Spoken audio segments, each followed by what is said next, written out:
Star Wars Episode 7, A Corpse Through Which the Force Speaks, by Kyle Stiff. Chapter 7, Rebel Assassin. Luke, is it? Regis said tentatively. If R2 knew the man, then he must be involved in the secret Imperial base. He was likely a plainclothes agent. Regis wondered why the man was reluctant to divulge his rank. Did he think they were spies? Regis wondered if R2's absence had set the Imperials on high alert. He wondered how he should proceed. R2 bleated impatiently. "Is that so?" said Luke. "A message for me?" R2 beeped in acknowledgement, then turned to Regis. "You want to show him? In private?" said Regis. "No, R2, that's not fair. I understand there's a chain of command, but these are irregular times. I brought you all the way here, didn't I?" Regis bent down to look directly into R2's sensors. "I'm a loyal soldier, I've proven that. You know better than anyone that I'd do anything to help the Empire." R2 slowly turned to Luke. "Well," said Regis, "what is it?" Luke looked Regis up and down, then his gaze wandered to Sindo. Regis wanted to think that Luke was sizing up his loyalty to the late Emperor, but he looked more concerned than anything else. Finally, he turned to R2 and sighed, clearly exasperated with the situation. "Look, Regis," said Luke, "I don't doubt that you're a good man. You clearly believe you're doing the right thing, but I think my old friend R2 has stretched the truth in order to get back to me." "That's fine, sir," Regis said immediately. "I understand the need for disinformation in operational security." Again, Luke gave Regis a concerned look. He stood and leveled his gaze at him. "Regis, I'm sorry, but there's no secret Imperial base here. The Empire is gone. I'm certainly no Imperial, but looking at the condition of your armor, I don't think you are either." "Of course I'm an Imperial," said Regis, "and so is R2. He showed me a transmission about General Kenobi." "General Kenobi has been dead for years," said Luke, shaking his head. "And he was never in the Empire. He was a general in the Republic. R2 must have told you what you needed to hear in order to get help and find his way back to me. I'm sorry, Regis. Whatever you came here looking for, it isn't here." Regis felt the ground wobbling under his feet. As he fought to steady himself, Luke grasped his elbow. Regis flung his hand aside and stumbled away.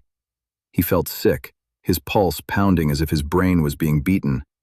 Something even worse than his hangover gripped his mind, making it difficult to think. "R2, he said, turning back to them. "If that man isn't with the Empire, then you don't need to be giving him sensitive information." R2 backed up behind Luke and tilted his head toward his old master, waiting for direction. "Regis," said Sindo, "I don't think you understand." "Regis, relax and breathe," said Luke. "I am relaxed," Regis shouted. "Our war ended a long time ago." "Our war?" said Regis. What are you talking about?"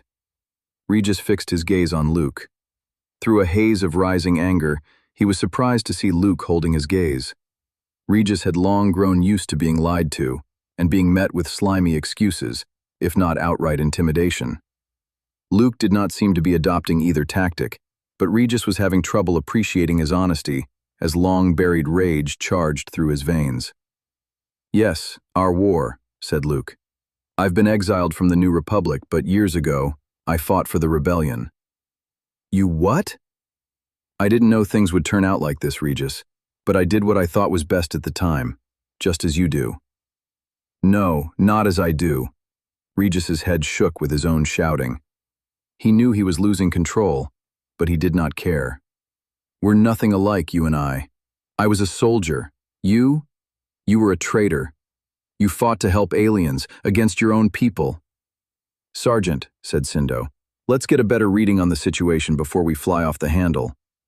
Regis turned to Sindo, wanting only to scream and to be heard. But hearing the word sergeant was like a light turning on in his mind, reminding him that he should be an example to others. "To say it's complicated would be an understatement," said Luke. "I was a boy when I got involved. My family was killed by stormtroopers, and there was someone there who made me believe that fighting for the rebellion would make a difference." "It made a difference, all right," said Regis. "You took a stand against the one man in this galaxy who fought for us. Now that he's dead, we have no one to defend us against alien filth." "Defend you?" said Luke, furrowing his brow. You mean Emperor Palpatine? Of course. Luke shook his head. He wasn't what you think he was. Regis laughed. How could you possibly know that? Again, Luke looked Regis up and down, gauging what he could handle. I didn't kill him, but I was there when he died. Both him and Vader. You're lying, said Regis, the words like ice sliding through clenched teeth. No, I'm not. The Emperor wasn't a good man, Regis. I know that's difficult to accept. Why in the world would you be there? When they died? I saw the Death Star when it was destroyed. I was there because everyone wanted me to kill the Emperor. And Vader, too. But Vader killed Palpatine, and I helped Vader escape. But Vader died, and he... Luke swallowed, struggling with something. Vader died regretting what he had become. Vader never wanted the Empire that you believed in, and Palpatine never meant to make it real. We were both used, Regis. That's why... That's enough, said Regis, his alarm rising. I've heard enough out of you. If you're telling the truth, then you were sent to kill the Emperor. That means you... Regis could no longer speak as his anger took hold once again. Don't do it, Regis, said Luke. Luke slowly lifted his dead right hand, as if capable of warding away a blaster bolt. Enraged by the arrogance of the rebel assassin, Regis lifted his rifle. Sindo shouted a warning, but it proved unnecessary. Regis fought to force his finger into the trigger guard, but was having difficulty. As if in some kind of nightmare, his finger was simply too big to get inside the guard where he could press the trigger. He turned away from Luke and peered down at his gun in confusion, but saw nothing blocking the trigger. He looked at Luke, but the assassin only returned his gaze, his face calm. Damn you, Regis hissed. Tossing his rifle aside, he raced toward Sindo. Before she could react, he jerked her blaster from her grasp, aimed at Luke, and then... Again, he could not fire. It was like an invisible force was wrapped around the trigger, preventing him from firing. You're doing this, Regis shouted. Somehow. This is why they sent you to kill the Emperor. Will you calm down? Said Luke. His voice was steady, his words like a weight pushing down on Regis's resolve. He felt it was more than a question, but a statement of finality. He considered that calming down was his only option. Then his rage woke him up once again. No, said Regis. No, assassin. I will not. With that, he raced toward Luke. Luke sidestepped away from R2, who beeped in alarm and bounced from one foot to the other. Regis swung the blaster at Luke, hoping to shatter his jaw and knock him out with a single blow. But the strange man simply flowed around the attack, his black cloak whipping as he stepped around Regis. Undeterred, Regis lifted the pistol overhead and brought it down, but Luke lightly touched Regis's arm with his dead hand and somehow pushed his blow aside.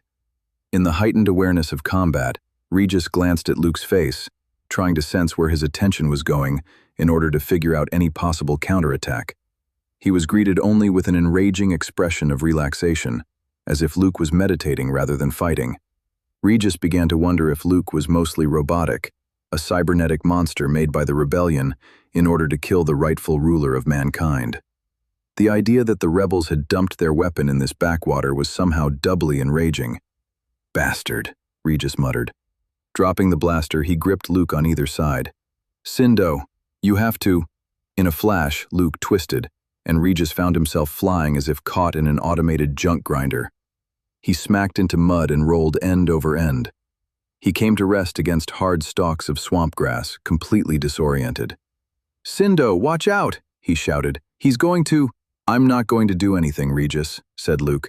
I told you, my days of fighting are over. Regis caught sight of Luke standing in the middle of the clearing before dizziness forced him to shut his eyes. He was afraid that if he spoke, he would throw up.